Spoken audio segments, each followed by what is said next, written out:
Ann Druyan has a new book out, Cosmos, Possible Worlds, and a new series that is going to be on National Geographic Channel, following on the work that Carl Sagan did years ago with his Cosmos series. It's absolutely brilliant. Check out this interview with Ann Druyan.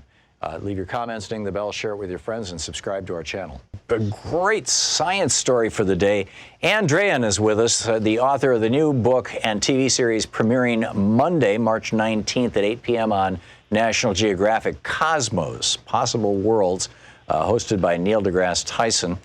She is the author of Cosmos, Possible Worlds, a brilliant, beautiful new book, the sequel to her husband Carl Sagan's beloved classic, Cosmos.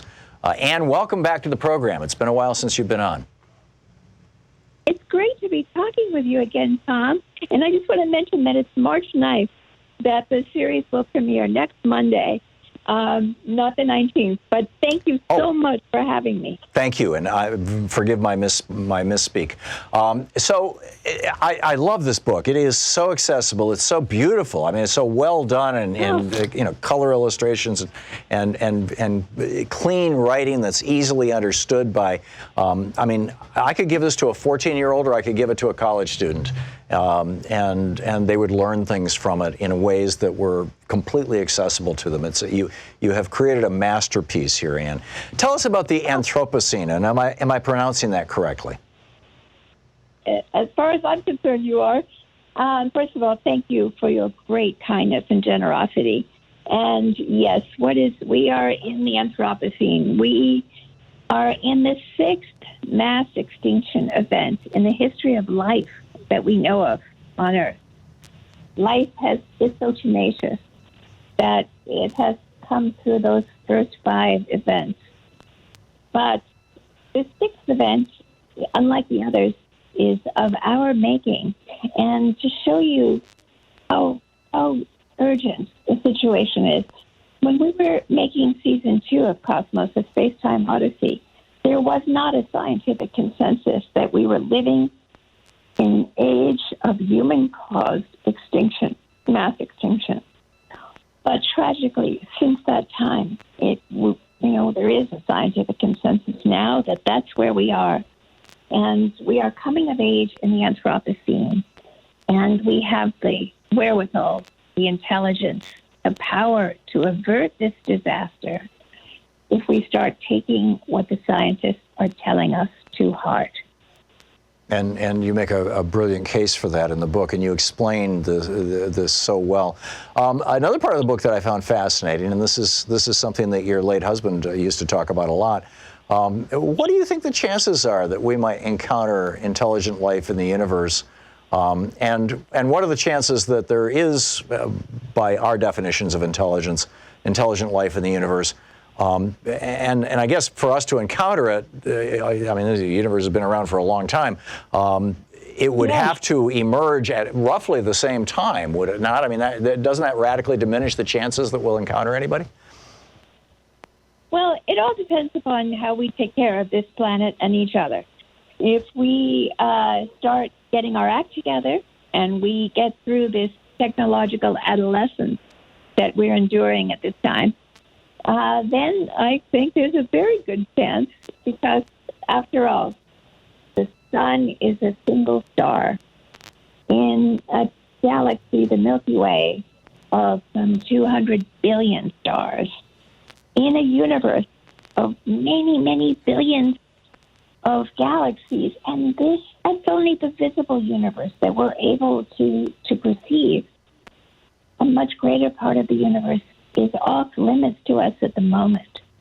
And so if you think of the true vastness of the universe and its age, it's 13.8 billion years, then the chance that we are the only intelligent civilization in the vastness seems low to me.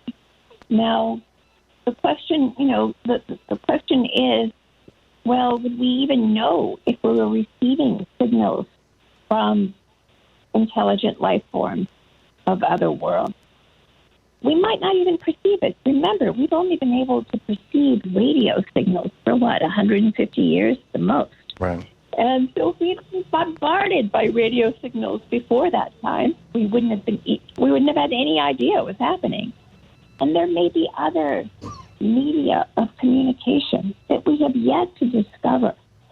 So those people who confidently write off the fact that, we haven't seen any evidence of extraterrestrial intelligence, therefore there can't be any, I think that's a failure of the imagination, because we're very young, we're very new to this. We've only been doing science systematically for 4 centuries. That's a blink in the eye of cosmic time. And so the possibilities, in my view, remain virtually infinite. And who knows, it could happen in our lifetime. It could be something that never happens or happens at some distant future time. Let me widen that lens a little bit. This is not something I saw in your book, but I've often thought about throughout my life. When you look at, for example, the NASA simulations, of looking at galaxies, and just, from, 1 parsec to 30 parsecs to 300, but, what you start seeing is something that looks like, axions, ganglions, and neurons in the brain, Yes, and I agree. And so my sense of it is that it's possible that the entire universe actually is a sentient thing, not necessarily by our definitions of sentient, but that the consciousness and perhaps even love permeates the entire universe, that this is how it's all constructed. What do you think? Well, I love that idea. In fact, I hope you'll see the 7th episode of the new series and the 5th. And, actually, there are several episodes that really touch on this idea.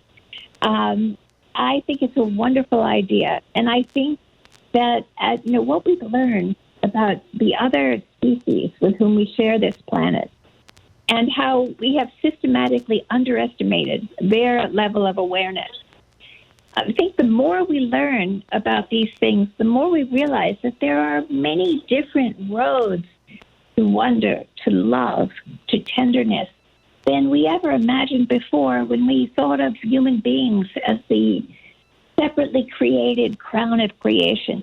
Now that we acknowledge how related we are to the rest of life on this planet and how much more the other creatures experience the feelings and emotions that we ourselves have, I think that opens the door to understanding that with convergent evolution, separate evolutionary roadways, they can intersect, they can lead to that same place elsewhere in the universe.